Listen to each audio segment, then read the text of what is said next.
Principalmente vamos a tratar lo que es patología de amígdalas, en cuanto a sus enfermedades infecciosas y algunas otras como procesos hipertróficos y también temas neoplásicos. Entonces, como vemos acá algunas de las imágenes, observamos acá procesos de hipertrofia de amígdalas, procesos infecciosos a nivel de las amígdalas y algunas complicaciones de estos procesos, ¿no? Que ya vamos a detallar de acá.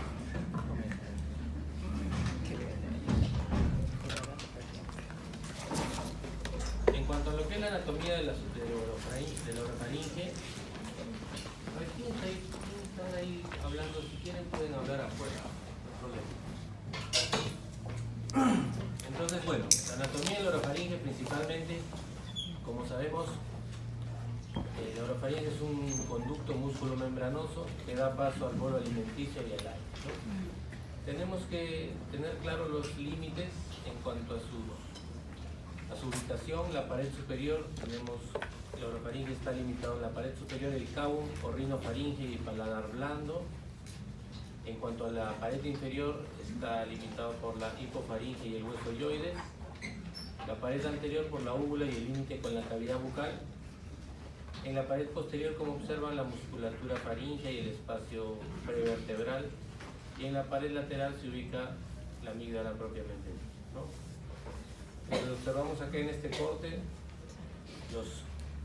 los espacios que se encuentran, los pilares anteriores, posteriores, el espacio periamigdaliano y los músculos de la faringe, ¿no? En cuanto a los límites entre la orofaringe y la cavidad bucal, tenemos el límite superior que está por la unión del paladar blando con el duro. En cuanto al lateral, es el límite, el pilar anterior el que delimita la orofaringe con la cavidad de la boca, ¿no? Y en cuanto a lo que es el límite inferior, tenemos las papilas linguales y el hueso hyoides, ¿no? ¿Listo?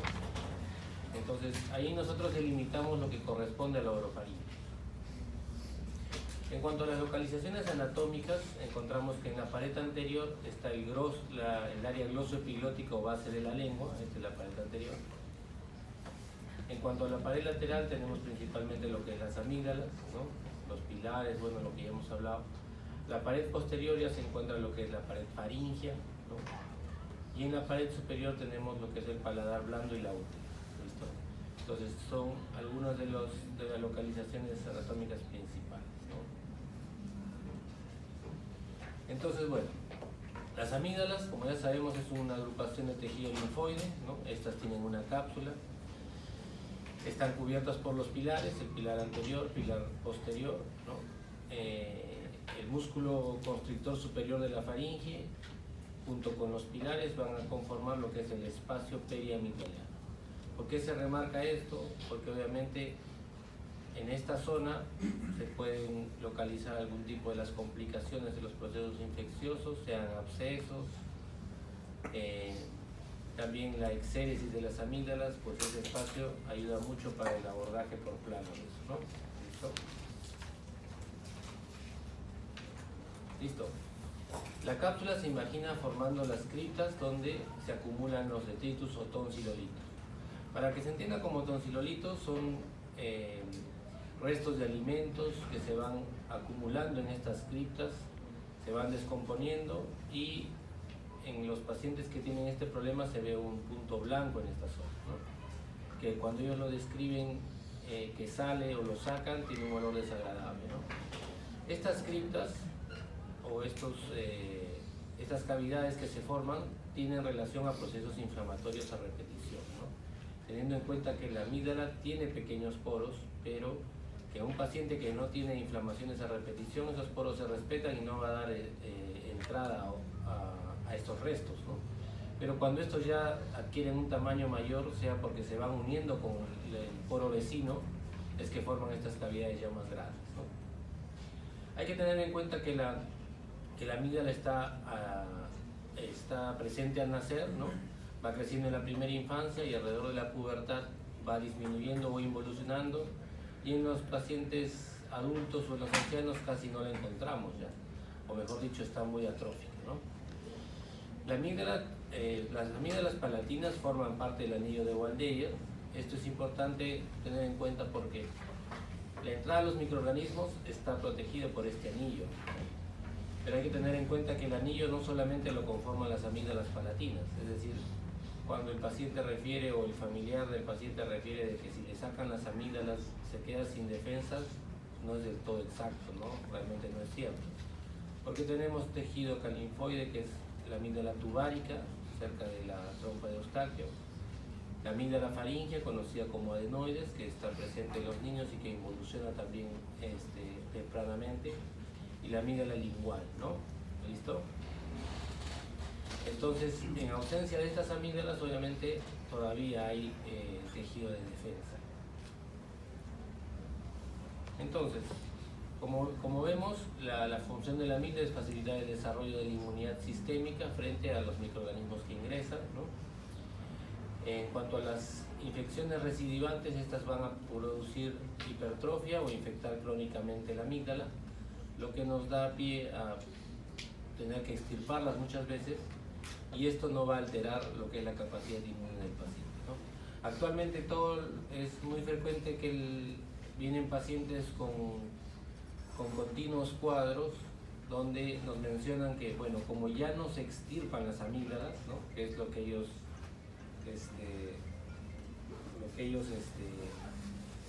pues escuchan a partir del pediatra o de algunas otras especialidades. Entonces el paciente ya viene con esa idea formada, ¿no? Acá se le tiene que explicar claramente de que el objetivo tampoco es sacar las amígdalas, ¿no? Ese es el paso final, ¿no? Pero tiene que cumplir algunos criterios, ¿no? Entonces, bueno, la amigdalitis aguda, como hemos visto, como sabemos, es una patología de fácil diagnóstico. Esta puede estar ocasionada por una infección viral o bacteriana, ¿no? Muchas veces se resuelve espontáneamente. Hay que consideramos un paciente con amigdalitis aguda, es el paciente que sufre menos de 3 episodios por año, ¿no? ¿Listo? Paciente que tiene mayor frecuencia en estos episodios y es muy seguido, pues ya se cambia a lo que sería crónico, que vamos a ver más adelante, ¿no? Entonces, bueno, los síntomas duran de 4 a 5 días, se pueden resolver hasta los 15 días. Los factores que predisponen esto, obviamente, la exposición a temperaturas extremas es más frecuente en los meses fríos. Puede haber alguna infección preexistente del tracto respiratorio que la desencadena también, o trastornos inmunológicos, ¿no? Entonces, pues la mayoría de las personas hemos sufrido un cuadro de amigdalitis aguda, ¿no? Algunos menos, otros más. Observamos claramente el compromiso del inflamatorio y la pared faríngea y las placas blanquecinas a nivel de la amígdala, ¿no? Tenemos que tener en cuenta como agentes etiológicos más frecuentes en cuanto a los virales es la influenza, y en cuanto al bacteriano es el estreptococo beta hemolítico del grupo A, que es lo que nos va a interesar cubrir frente a un cuadro característico de este problema, ¿no? En cuanto a los criterios diagnósticos, hay que tener en cuenta que tiene un inicio brusco, el paciente va a referir odinofagia, disfagia, el malestar general, alza térmica, otalgia, cefaleas, vómitos, etcétera, que es más frecuente en niños, se va a presentar. En cuanto a los signos, como hemos visto en la foto, el examen es súper sencillo, ¿no? Se van a observar las amígdalas congestivas y o supuradas, y eso ya es un diagnóstico, y empezar el tratamiento, ¿no? Puede haber fiebre, adenopatía cervical sensible a la palpación, eso también es frecuente. Entonces nosotros tenemos que tener en cuenta que nos va a sugerir un origen viral en un paciente que presenta úlceras vesículas, puede haber adenopatías generalizadas, y se va a asociar a un proceso de rinorrea o tos, ¿no? Un proceso viral, ¿no? En menos de 3 días esto regularmente se autolimita y se resuelve. Mientras que en el origen bacteriano va a haber una presencia de petequias, un orofaringio, una úvula color rojo vinosa, puede haber un exudado purulento en las amígdalas, ¿no? En esta zona, y los síntomas persisten más de 3 días, y eso ya es un signo o una indicación de iniciar el uso de antibióticos, ¿no? En cuanto a las complicaciones, tenemos las localizadas, que son la adenitis piógena, las otitis medias agudas, el absceso periamigdaliano, y hay complicaciones sistémicas como la fiebre reumática, glomerulonefritis, embolias, etc., ¿no? tenemos que tener en cuenta y siempre en mente los diagnósticos diferenciales, ¿no? Trepangina, candidiasis, mononucleosis, sarampión, difteria, pueden dar lesiones a nivel de orofaringe que, bueno, un ojo no muy experto puede confundir con una amigdalitis aguda bacteriana, ¿no? ¿Listo? Como observamos acá, en un proceso de mononucleosis infecciosa vemos las úlceras, ¿no? Pequeñas vesículas, vamos a encontrar el parto de esplenomegalia, sobre todo en niños, ¿no? O en adolescentes. Bueno, en cuanto al manejo, es sencillo, es un manejo ambulatorio, regularmente no se requieren exámenes auxiliares. Si alguna vez pues pensamos en hacerlo, el hemograma, grama, hisopado, etcétera, son los que nos pueden ayudar. Pues se le indica dieta blanda, una ingesta abundante de líquidos. Hay que tener en cuenta de que los primeros días no se va a alimentar por el dolor que le ocasiona esto. Y nos interesa cubrir el agente bacteriano importante, que es el estreptococo beta hemolítico, ¿no? Amoxicilina, las penicilinas son de primera elección. En caso el paciente tenga algún problema alérgico a estos medicamentos, se pueden utilizar sulfas o macrólidos, ¿no? No hay que olvidar que siempre deben acompañarse de sintomáticos, ¿no? Sean antiinflamatorios o antihistamínicos. Entonces, esta es una vista característica de un paciente que tiene obviamente malestar general, fiebre, disfagia o dinofagia. Abre la boca y vamos a encontrar esto, ¿no? Una úvula edematizada, roja, ¿no? Un exudado purulento en amígdala, ¿no? Entonces, eso es nada más, ¿no? No vale profundizar mucho más ahí, ya seguramente esto lo han visto o lo van a ver muy frecuente. Existen algunas formas de faringoamigdalitis aguda, para mencionarlas: la amígdala de Paul Vincent o la úlcera membranosa, la herpangina, la escarlatina, la angina herpética, muy frecuente, la mononucleosis infecciosa, ¿no? Ya sabemos por Epstein-Barr, y la difteria, ¿no? Listo, entonces el proceso agudo, como han visto, es de inicio brusco. El paciente regularmente tiene una historia muy pobre de procesos como estos. Significa que se enferma muy de vez en cuando, 1, 2 veces o 3 veces como máximo, pero no tiene mayor historia. Esto cambia en el paciente con una amigdalitis crónica, ¿no? Que tiene de 4 a 5 episodios por año en 2 años consecutivos. Pues nosotros lo tenemos que catalogar como un proceso de amigdalitis crónica, ¿no? Entonces, en cuanto a los agentes etiológicos, tenemos que el gram positivo, que es el estreptococo beta hemolítico, al igual que el anterior, es el más frecuente. Acá se pueden agregar algunas bacterias diferentes u hongos, ¿no? Los procesos crónicos. Los factores que predisponen tienen relación a un proceso que es continuo, en este caso la respiración bucal, las infecciones rinosinusales o los reflujos, son factores que condicionan o que pueden condicionar un proceso crónico, ¿no? Además del clima frío y húmedo, que es otro de los factores, ¿no? En cuanto a los síntomas y signos, hay que recordar que el paciente va a venir en la reagudización del cuadro, o sea que la clínica no va a diferenciarse mucho al inicio, ¿no? Nosotros, en base a la anamnesis, tenemos que ir diferenciando y sacando un poquito los síntomas que nos van a hacer diferenciar, ¿no? En este caso, el dolor faríngeo, el dolor de amígdala, la fiebre, halitosis, otalgia, y los dolores osteomusculares o poliartralgia, sobre todo en adultos, sí hacen un signo que es diferente a lo demás, ¿no? En cuanto al examen, podemos encontrar hipertrofia o hipotrofia, dependiendo, eritema y edema en el proceso agudo. Los granos de calcio y pus es frecuente y algunas veces se confunde en estos casos, sobre todo por el mismo paciente que menciona que es una infección, y cuando nosotros evaluamos vemos que son simplemente tonsilolitos que están incrustados en la amígdala, ¿no? El exudado amigdaliano se va a evidenciar en el proceso agudo también, y se puede asociar a enfermedades reumáticas, nefropatías y cardíacas, ¿no? ¿Listo? En cuanto a las secuelas no supurativas, tenemos las postestreptocócicas, que se relacionan a la fiebre reumática, y la glomerulonefritis postestreptocócica. En cuanto al manejo, el manejo es ambulatorio, al igual que el anterior. Acá sí es importante pues echar mano de algunos exámenes auxiliares, principalmente la antiestreptolicina, ¿no? Que es una ayuda para, o nos va a ayudar un poquito en nuestra decisión de tratamiento quirúrgico, ¿no? Obviamente no es un criterio absoluto, pero nos va a ayudar. La proteína C reactiva, BSG, etc. Es criterio para la hospitalización cuando está comprometido el estado general del paciente. Hablamos de deshidratación, un proceso de una mala ingesta de líquidos, de alimentos, pues hay que apoyarlo ahí. En cuanto a la obstrucción bucofaringea por hipertrofia marcada, ¿no? Hablamos ya de la vía aérea, fracaso de tratamiento ambulatorio o la presencia de absceso periamigdaliano, ¿no? Entonces ahí está más o menos claro. El tratamiento antibiótico no va a ser diferente del anterior, ¿no? Y lo que sí se agrega acá como posibilidad terapéutica es la amigdalectomía, ¿no? Teniendo en cuenta que el paciente con amigdalitis crónica es un criterio para la cirugía, ¿no? En cuanto al tratamiento antibiótico, hay que tener en cuenta que acorta el periodo, va a evitar las complicaciones y va a evitar las recaídas, ¿no?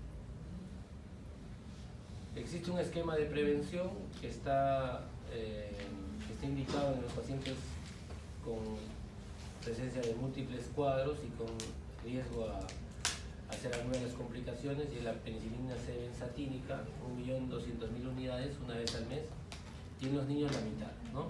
¿Listo? Acá observamos la diferencia entre un exudado de amígdala y la presencia de un tonsilolito o calcio, ¿no? que se va acumulando en las criptas que se forman en las amígdalas, ¿no? Entonces, esto es característico encontrar en pacientes que tienen procesos inflamatorios a repetición. En cuanto a lo que es el absceso periamigdaliano y retrofaringio, que es una de las complicaciones de estos procesos, tenemos que entender que el absceso es una infección aguda localizada entre la amígdala y el músculo constrictor superior de la faringe, lo que hablábamos al inicio. Los gérmenes que se involucran acá, pues siempre es el cocobete hemolítico a la cabeza, pero como en todo absceso puede haber presencia de staph o anaerobios, ¿no? Hay que tener en cuenta de que el absceso, por la cercanía del paquete vásculo nervioso en el cuello, es importante el manejo y evitar de que esto pueda progresar internamente, ¿no? ¿Listo? El manejo es el drenaje. Si es que no drena espontáneamente, nosotros tenemos que hacer un drenaje, sea por aspiración o por una incisión directamente al absceso. El paciente pues va a tener justamente, va a ser un paciente febril, tóxico, ¿no? Con una voz nasal, con dolor intenso, cialorrea. Dependiendo de la profundidad en el plano puede haber trismos, ¿no? Nosotros vamos a ver una tumoración, ¿no? Por encima de la amígdala, con flebosis, dolorosa la palpación. La amígdala se va a desplazar en sentido medial, ¿no? Bueno, es fácil hacer la evaluación física de ese absceso, ¿no? En cuanto al tratamiento, no hay que olvidar en primer lugar la hidratación del paciente, luego el tratamiento antibiótico. Acá existen unas opciones de clindamicina, amicacina para cubrir lo que es gram positivos, negativos, anaerobios. Como mencioné, si no drena espontáneamente hay que hacer un drenaje nosotros, ¿no? Mantener la terapia antibiótica hasta por 12 días. Y acá hay un dato importante, que es que cuando estos abscesos periamigdalianos recidivan, ¿no? O se repiten, hay que tener en cuenta que es un criterio absoluto para una amigdalectomía, 6 semanas después de resuelto el absceso, ¿no? Entonces un paciente que tiene abscesos periamigdalianos es un criterio de cirugía, ¿no? Existen algunas complicaciones de esto que migra a un absceso parafaringeo, ¿no? Es mucho más raro, ¿no? Nosotros tenemos que tener en cuenta acá la amígdala, se hace una incisión justamente buscando el espacio, ¿no? Ese es el plano nuestro, se apertura y se aspira, ¿no? En cuanto a lo que es el absceso retrofaringeo, esta es una infección ya localizada entre los músculos faringeos por delante y los prevertebrales por detrás, ¿no? Esto ya es mucho más raro, ¿no? Los síntomas: malestar general, disfagia, esto no tiene que ver ahí. En cuanto a los signos, va a haber una tumoración roja en la pared lateral de la faringe. ¿Cuál es la complicación? Que haga una propagación al mediastino, que diseque todo el mediastino y haga compromiso respiratorio y muerte, ¿no? Entonces el drenaje acá sí ya se hace en una sala de operaciones con anestesia general, se hace la incisión, se drena y además se tiene que dejar un dren con fijación externa para el retiro posterior, ¿no? Bueno, el antibiótico muy parecido al anterior y los antiinflamatorios ya no hay, ¿no? Entonces nosotros acá tenemos en estos procesos inflamatorios infecciosos dos criterios importantes para una cirugía de amígdala, que es la amigdalitis crónica y el absceso periamigdaliano recidival, ¿no? En cuanto a la hipertrofia de amigdaliana, a diferencia de lo anterior, el problema principal acá es la obstrucción en lo que es la respiración, ¿no? Entonces tenemos apneas obstructivas del sueño, ¿no? El paciente va a referir de que se ahoga, o la esposa o el familiar de que se queda sin respirar en la noche, ¿no? Entonces eso es un signo característico de la apnea obstructiva del sueño. Los ronquidos es otra de las causas por las que llegan. Hay que tener en cuenta que el ronquido es a veces lo menos importante, lo más grave es que haga apneas, ¿no?, prolongadas, ¿no? La dificultad para deglutir y la alteración en la resonancia de la voz, ¿no? En los pequeños siempre está relacionada a una hipertrofia adenoidea, o casi siempre, ¿no? En cuanto a los grados de hiperplasia, tenemos 5 grados, teniendo en cuenta que los grados quirúrgicos es el 3 y el 4, ¿no?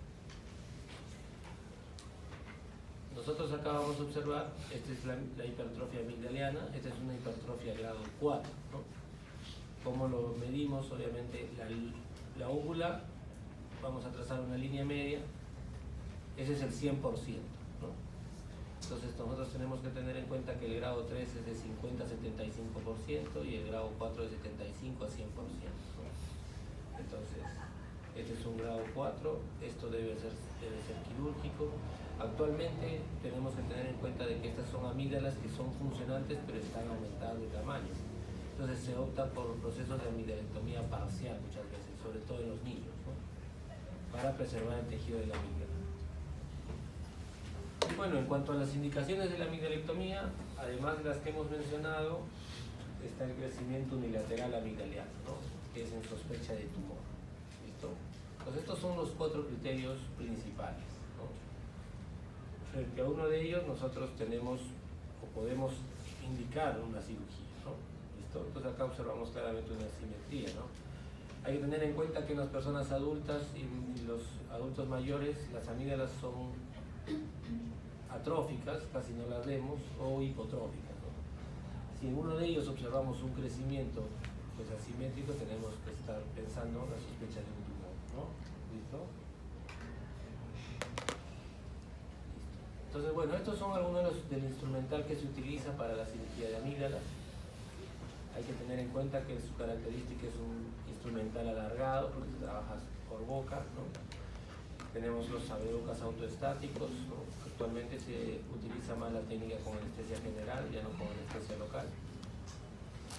Y como mencionamos, es buscar el espacio, buscar el plano, mejor dicho. Acá tenemos ya un lecho de amígdala sin amígdala, tenemos el pilar anterior, pilar posterior y la úvula acá. Vemos cómo queda todo el lecho en un paciente que se hace una exéresis correcta de la amígdala, ¿no?, en el plano, sin restos, sin sangrado, ¿no? Igual acá, observamos acá la amígdala con los tonsilolitos incrustados en la amígdala, polo de irrigación superior, medio e inferior, ¿no? Y este es el lecho. En cuanto al cuidados postoperatorios, hay que tener en cuenta el manejo del dolor, ¿no?, y controlar la hemorragia nada más, ¿no? Hay que hacer un seguimiento y observar, a veces pueden quedar restos amigdalianos, ¿no?, que hay que manejarlos posteriormente. ¿Listo? Y finalmente, para los tumores de orofaringe, hay que tener en cuenta que el carcinoma escamoso está en el 90% en cuanto a lo que corresponden a tumores de amígdala y base del lengua, ¿no? En segundo lugar, en presentación en la zona están los linfomas, ¿no?, y más raros ya plasmocitomas, melanomas, sarcomas, etc. Es más frecuente en varones de 50 a 70 años, sobre todo por la relación que tiene el carcinoma escamoso a lo que son los hábitos de alcohol y tabaco, ¿no? Como todo cáncer, es muchas veces silente, ¿no?, puede dar una leve molestia a la deglución, Muchas veces el paciente acude porque presenta o nota una adenopatía laterocervical. Puede haber ulceración, en este caso se puede acompañar de otalgia refleja. En infiltraciones profundas puede haber compromiso muscular, ritmos. Tiene una clasificación anatomopatológica, la lesión exofítica, ulcerado o vegetante. En cuanto al manejo, hay que tener en cuenta que en estos casos hay que hacer una biopsia y hay que hacer una tomografía para ver la infiltración y estadiaje. Las opciones terapéuticas en este tipo de tumores va en primer lugar la cirugía, consolidado con la radioterapia, o su combinación, y un poquito más alejado lo que es la quimioterapia, ¿no? En cuanto a los linfomas, que es el que está en segundo lugar, ha tenido un aumento por la incidencia de casos de SIDA, ¿no? Teniendo en cuenta que sus factores de riesgo tienen que ver justamente con la inmunodeficiencia. Hay enfermedades autoinmunes relacionadas, exposición a fármacos y químicos,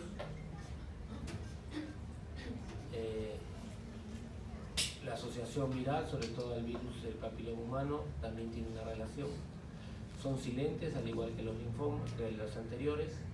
En ellos podemos encontrar como un signo la amígdala hipertrófica, color rojo vinoso, con una ocasional ulceración, ¿no? Al momento del diagnóstico se detectan adenopatías y el tratamiento en estos casos es radioterapia y cirugía, ¿no?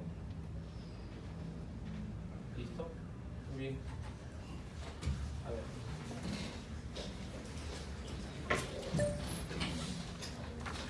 Ponce. Ponce Soto.